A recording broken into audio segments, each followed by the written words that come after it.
And it's a good evening to all you folks out there who are sitting around watching TV or reading a book or just reminiscing on some of the things that happened over the years. Quite often I find myself reminiscing back and looking back, and today I've been thinking back at aha moments. And it's an aha moment to me is one where you met somebody, or you were at a course, or maybe you were out hunting or something, and something that happened, and it was kind of an eye opener. And I wanted to tell you about a course we went to one time. It was an accident prevention course, and the instructor in Vancouver, he started out. There was about 40 people in there, and he said, "How many people here have children?" And everybody put their hands up, and then we had a good discussion. And he said, "Well, I'm from an Italian family." He said, "And what we do," he says, "we have to get people to experience things." As an instructor, he said, your job is to get people to experience things. And just simply telling them, he said, sometimes is not enough. They won't believe you. A show and tell gives them a chance to experience. So he gave us a couple of examples. He said, in our families, when we have young children, the first thing you want to teach them is not to get burned, so they don't burn their hands, because sometimes burns can be critical. It can injure you for life. So he said, what we do is when the child is very young, we talk to him about hot. So we take their hand and we touch it and we say hot, and then we take something warm and to put it on the stove, so you get something that's pleasant to touch, but it's almost to the point where you can't hold on to it. So you touch the child's hand with that and say hot, and you keep doing that until not until you burn the child, you just until they can feel the heat of the temperature, and you say hot, don't touch, hot, and they eventually get to the point where you can take a cold knife or a cold spoon and say to them hot, and they won't touch it. They'll touch it and let it go right away. And he said that's the way they teach their children about hot, don't touch, hot, don't touch. And he said that is the thing we have to do. And he said another thing that he mentioned, you got a bunch of small children, you got a growing up family, and you grew up on a farm, and things were different out there. You didn't have running water, and you didn't have natural gas. You had to chop wood and build fires and stuff. And he said lots of times children don't know that, even though we do. As seniors, we have been through that whole ball game, but they will not experience it unless we teach them. He said, give an example. He said, how many times you people lived out on a farm? He said, we had outdoor toilets, and in the wintertime, they're not very comfortable to go out there and sit there and almost freeze your butt to the boards sitting there. And then you had an old newspaper catalog you had to rip off and use that for toilet paper. It wasn't the soft tissue we have now. And he said sometimes we like to tell people about that. And he said, how many people do that? A bunch of hands went up in the air. He said, you're wasting your time. You're totally wasting your time. He said, you have to think differently. What you do is you take, if you got some small children, if you haven't done this, he said, you load them in your car, load up a picnic lunch, take you and your wife and a couple of kids or three, and go out and find yourself on a picnic ground out in the country where there's outside toilets. And make sure that they're not the really clean ones either, so they're maybe messy a little bit. And you take them out there and you keep them there long enough and feed them some food and give them something to drink and make sure they have to use the toilet a few times. He says, and then they'll come back and tell you what the toilets are like, telling about how terrible they are.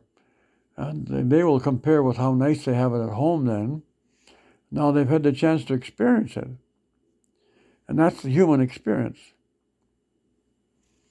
And I think a lot of we talked about that over coffee today, where where there were some trucks spun out on the highway, and drivers probably weren't geared up to put chains on and have never done it before, sitting in the truck waiting for somebody to come along and rescue them.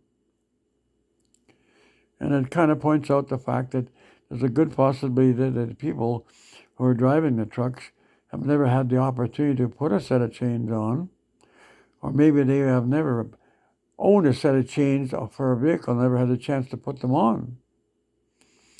So if you get into a truck and the weather's half decent and you're driving along the highway and you haven't brought a set of chains with you, and if you get into an uphill situation, a winter situation, and you're going up the hill and you spin out, and all of a sudden you don't know what to do because you don't have a set of chains with you and you've never been taught how to put them on.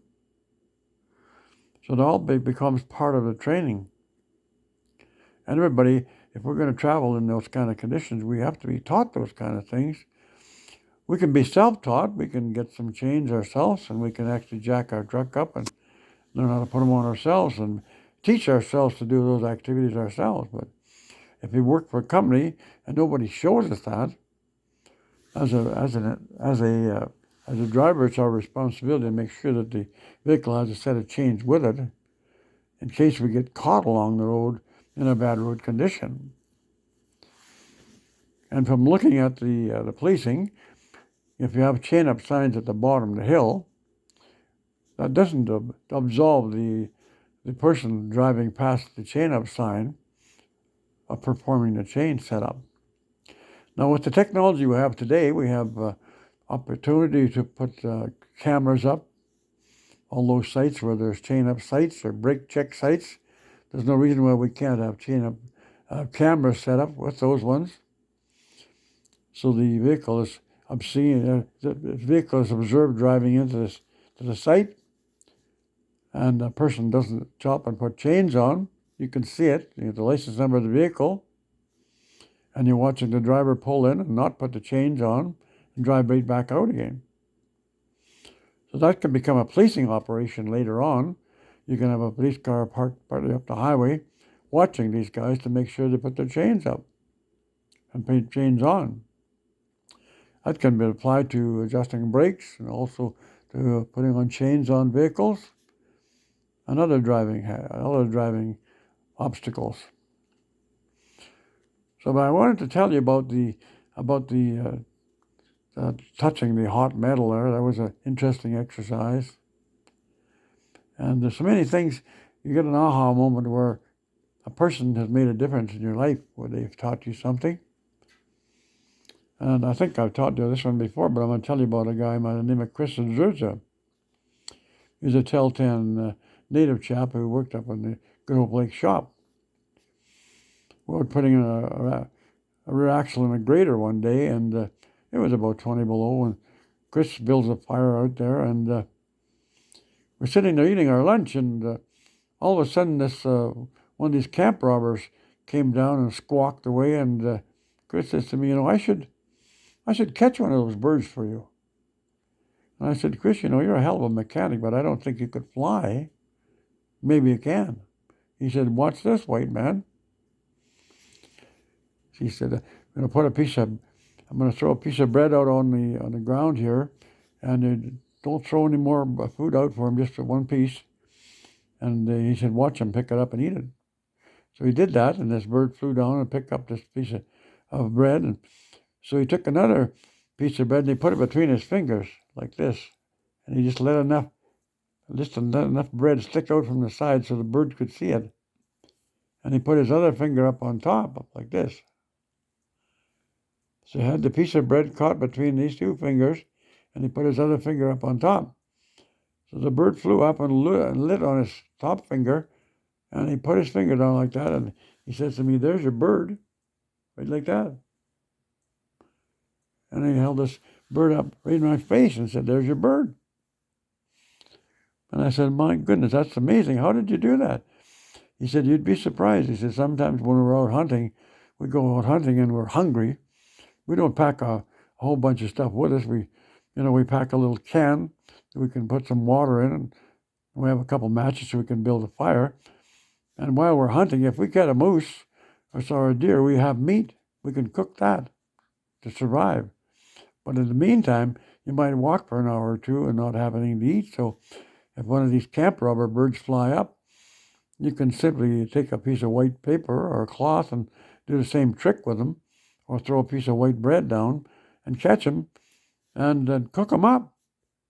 Clean the feathers off them and put them in a little pot of water. Boil them up and have yourself a bird soup. He said, that's how you survive.